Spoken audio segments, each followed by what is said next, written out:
key element to maintaining this free state, this Republican form of government, is what? A well-regulated militia, which consists of whom? The people. So this whole idea that the National Guard is the militia or somehow the Army or whatever, I mean, all you have to do is read the Constitution and see that the provisions dealing with the Army and the Navy are separate from the provisions dealing with the militia. They're two different entities. They know exactly what they're doing. Now let's shift gears, sir, and pick your powerful brain on these issues. One of the leading constitutional scholars out there, Dr. Edwin Vieira, joins us right now if you just tuned in. I want to get your take on the overall atmosphere, if you're shocked by it, because I was expecting this, but still, it's one thing to know it's coming, but to see it happen. The Violent Belligerence Act that clearly states, in the text, we've shown it here probably 100 times the last 2 months, it's very close to passing, where it says if the Army or the Justice Department wants you, you disappear for even any intelligence purpose, and only an act of Congress can even discover where you are. You've got Cass Sunstein saying we can shut down free speech, tax free speech, make people carry what information we want in their newspapers or websites. You've got Elena Kagan, and I've got the quotes, basically saying we can ban any speech we want. We can go after the Second Amendment. I mean, these people, they're running around saying we'll put you on a secret list with no fly, no buy. You can't own guns. They've got Republicans supporting that. The end of habeas corpus. I mean, it's just the Supreme Court just ruled, no rights for detainees, indefinite detention. I mean, it's just, for me, as a layman, but somebody who studied the Bill of Rights, Constitution, and history, is this not the most Orwellian system we could imagine? I think Stalinist is actually the word for it. I suppose it's Orwellian in the sense that Orwell wrote fiction, and we're looking at something which is so extraordinarily difficult to believe that it could even happen at all, let alone that it's happening so quickly. If you look at the rise of the police state mechanism, 9/11, the Patriot Act, the Military Commissions Act, and now there's various things that you're talking about. Well, how long has this been? Right? A decade? How quickly has this country degenerated? And the amazing thing to me is the uniformity of opinion among Democrats, Republicans, in the court system, in the media. The orchestration of this is what really, I shouldn't say shocks me, but it just surprises me how well the wheels have been greased to move this forward at a very rapid speed, much faster than I certainly would have predicted. But I think it's primarily because the economic system is deteriorating much faster than most of us would have predicted. Well said. I mean, when I really lay in bed and I'm thinking about this, I ask myself, how do I hear a UT law professor saying the health care bill's constitutional on local radio, and out of his mouth next he says stripping us of habeas corpus is good, and the guy was supposedly a liberal? I mean, this guy isn't a liberal. He's not a conservative. He's a tyrant. He's a danger to us all. Yeah, and it's the consistency among these people on both sides of the so-called political spectrum, once again proving that the political spectrum that they present to us is essentially fictional. It's there for another purpose. It doesn't really represent a dichotomy in the views of the people on that side of the yellow line, if you will. They all have essentially the same view, which, to use, I think the correct word, is basically totalitarian. They're going to tell us what to do, and to hell with us, basically. They don't intend to listen to us. We are supposed to listen to them. And everything that's coming out now, it's amazing. Cass Sunstein is a good example. It's coming out of Harvard Law School, because I attended Harvard. It was a pretty liberal place even in my day. And it's become quite a bit more liberal since then. That was back in the 1970s. And here's a professor at Harvard Law School who is blatantly promoting the suppression of political speech. It was incredible. And broad. He didn't just pick out the Nazis to set the precedent. He said, arrest someone if they say anthropogenic global warming is a fraud. That's right. So how far does this go?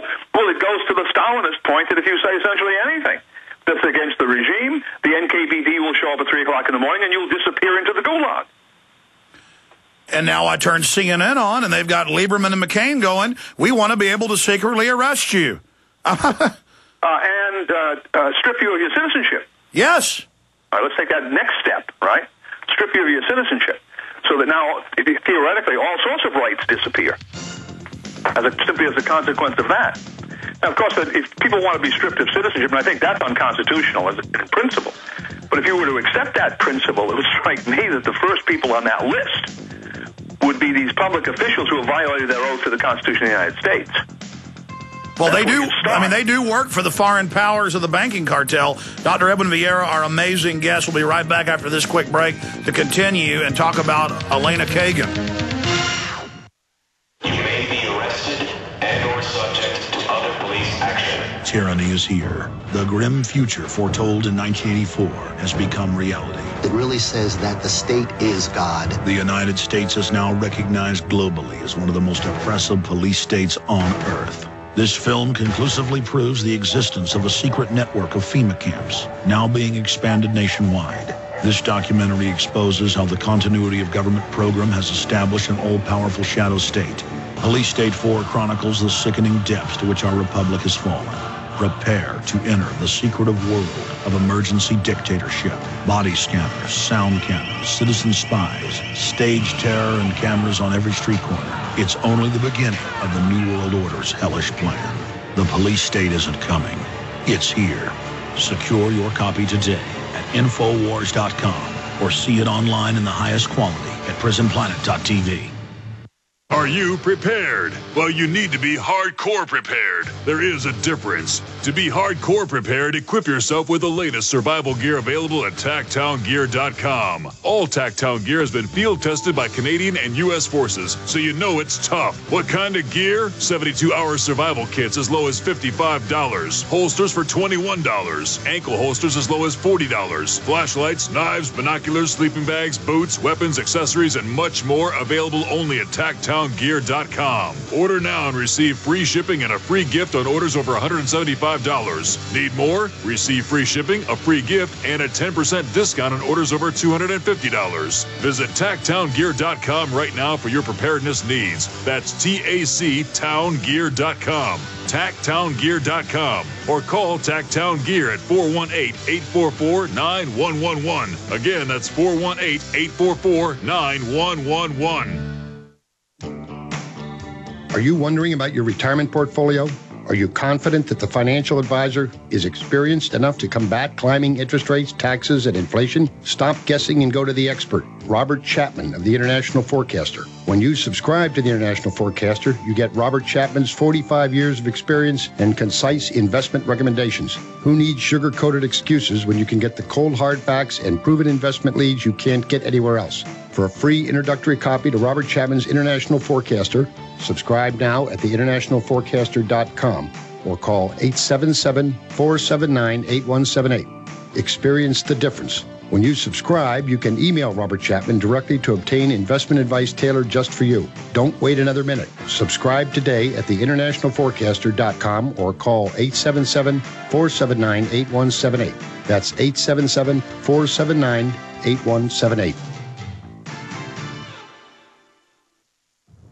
Hello, this is Alex Jones with some important questions. If you're going into a battle and they give you a rifle and a sidearm, how much ammunition do you want? My answer would be all I can get. In the battle for freedom and the lives of your loved ones, food is your only ammunition. How much do you want? When do you want it? Now or after the battle starts? When will you need it? Can you buy it without proper identification? Will there be any food? Will it make your children sick? If there's a quarantine and you can't feed yourself, will you go to the gathering center and be immunized? You wipe out all these problems if you have a good food supply. Food is your ammunition to fight for your freedom and your life. How much will you need? We don't know. How much do you want? All you can get. I'm Alex Jones. I want all of you good guys to live to fight another day. Call 1-800-409-5633 or check it out on the web at efoodsdirect.com. Again, that number, 1-800-409-5633.